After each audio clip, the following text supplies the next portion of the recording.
Hindi, tsaka itong si Kiko Barsaga mga kababayan, ano kumbaga madami na din siyang sinasabi, 'di ba? Madaming papapel, madaming kung ano-ano mga sinasabi nitong si Kiko Barsaga.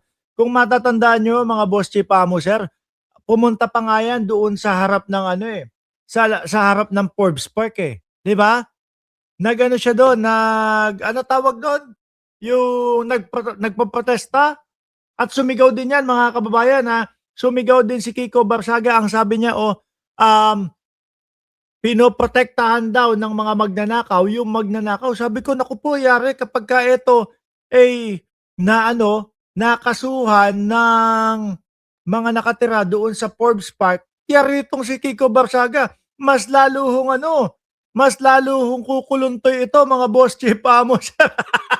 Si Mark Ramos, parang walang nangyari, parang hindi late, diretso sa topic. Kaya magandang umaga dito sa side ng Estados Unidos at magandang gabi naman po sa side ng Pilipinas, mga boss chief amo sir. Eto nga, mamaya ko na kayo isa-shoutout kasi late tayo. Si Kiko Barsaga, ayan, ang gusto niyong unang topic. Sabi dito sa Di Umano, breaking, congressman o Congress Meow expelled.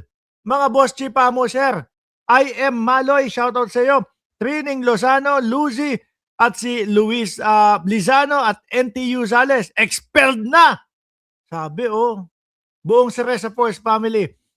The House of Representatives, sabi dito, the House of Representatives has expelled Cavite 4th District Representative Kiko Barsaga following a vote of 265, 14, and 8 on Tuesday. So sa madaling salita mga kababayan, 265 na mga congressman inexpelled si Barsaga. Ayaw kay Barsaga putik na yan. Wala naman pong ibang ginawa yan kundi magmamamyaw doon sa kongreso. Tapos puro bintang naman po. Biruin mo, live yung session doon sa kongreso. Tapos magla-live siya, i-on niya, ayan, the crocodiles.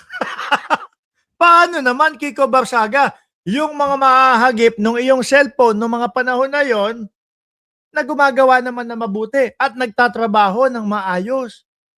Di po ba?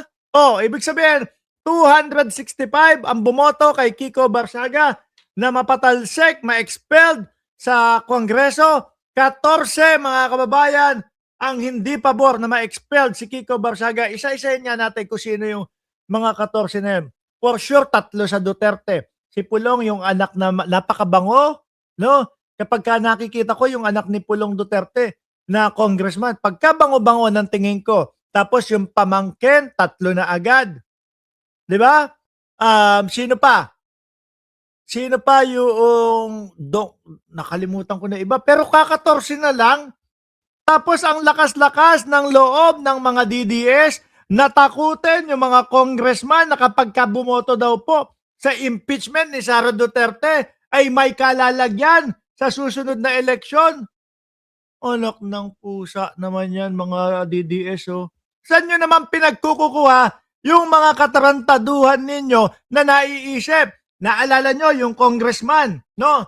Na anak ni Yumaong Akop. Naalala nyo? Humalili yun.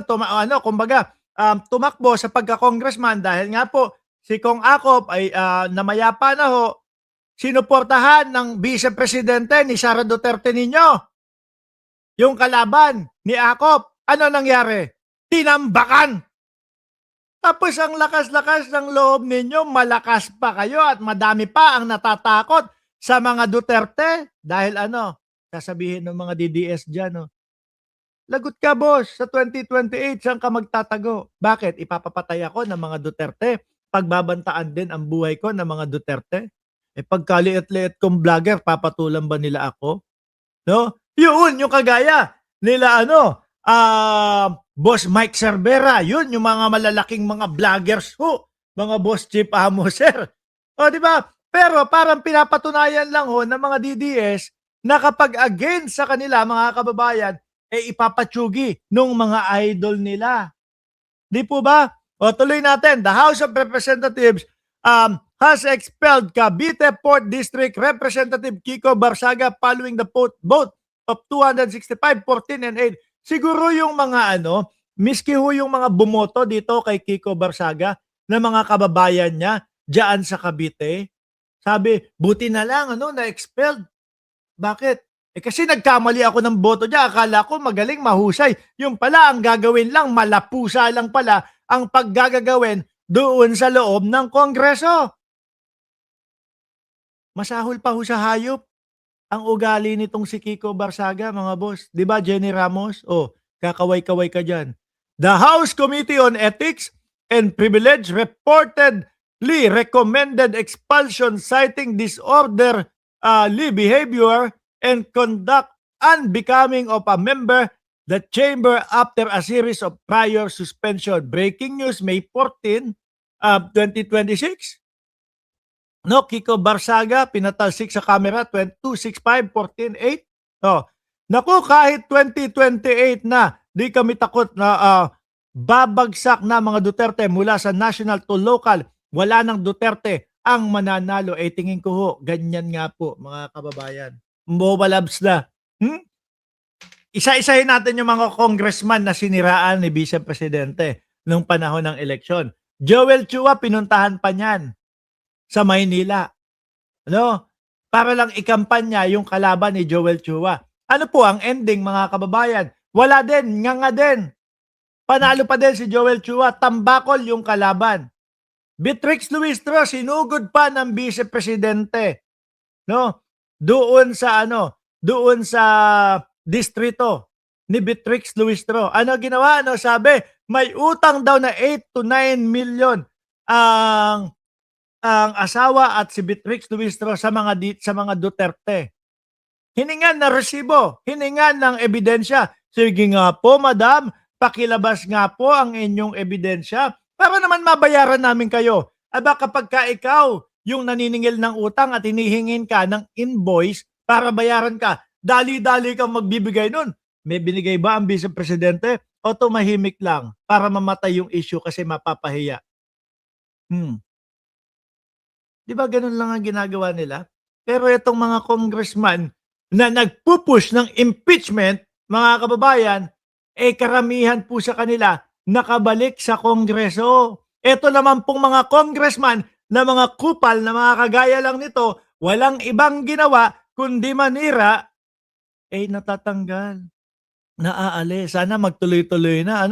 Sana malinis na yung Kongreso. Kasi kapag kami mahahaluan ng we love dyan, mga bossy. We love. Alam mo, ibig ko sabihin, we love him. Kiko Barsaga. Pero pag binaliktad mo yon, medyo iba yung kahulugan. Pag nahahaluan ng mga ganyan, nasisira ho, mga kababayan.